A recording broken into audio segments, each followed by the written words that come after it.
So one of the things I do is a process I call trend mapping. It's being able to filter through all the data that's out there and find true trends, focus in on those trends, and project out into the future where they actually collapse into an opportunity.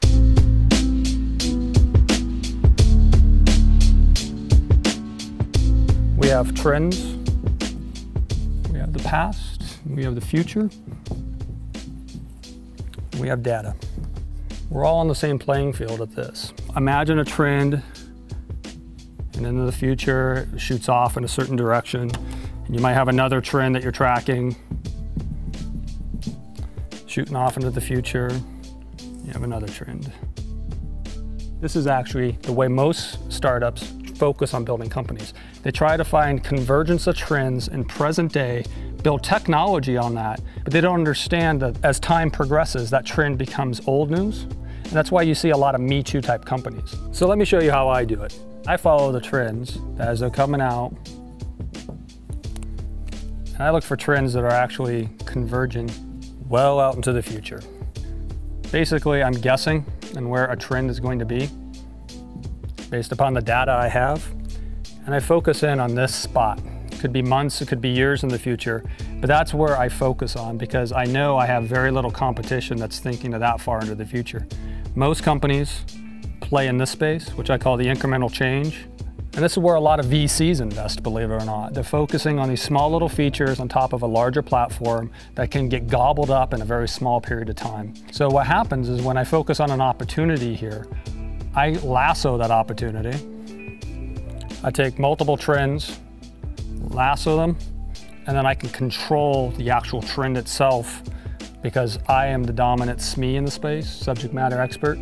So then I can actually help guide my company and control the trend and move it in the direction I want. My job every day is how do I build a bridge from here back to the present? How do I figure out exactly what needs to be built technology-wise, team-wise, to be able to cross this chasm over incremental change, to leapfrog all my potential competitors and be at the right place at the right time with the right technology and the right team to maximize this opportunity, grab it, and control it and own it. So my job as CEO every day is to be a SME. I become the subject matter expert of this space right here. And what that means is in America, I'm probably the most knowledgeable person on Bluetooth LE, smartphone apps, and accessories. And what happens is when this trend starts to develop and the mainstream media grabs hold of it and they flip through the Rolodex of who they can talk to, who's the expert, my name pops at the top of the list.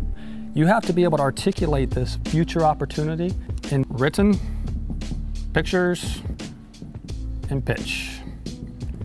You got to be able to talk about it, draw it, and write about it very, very cohesively. I mean, it has to be a really well put together thought. You got to have the facts, the trends to prove. You got to have the data that builds the trends to prove it. And then you got to write it, draw it, and be able to talk about it. If you can't do those three, then you need to find co-founders that can help you with those three. This is hard to do. It's painful to do. This chasm is very, very scary. It's very, very high.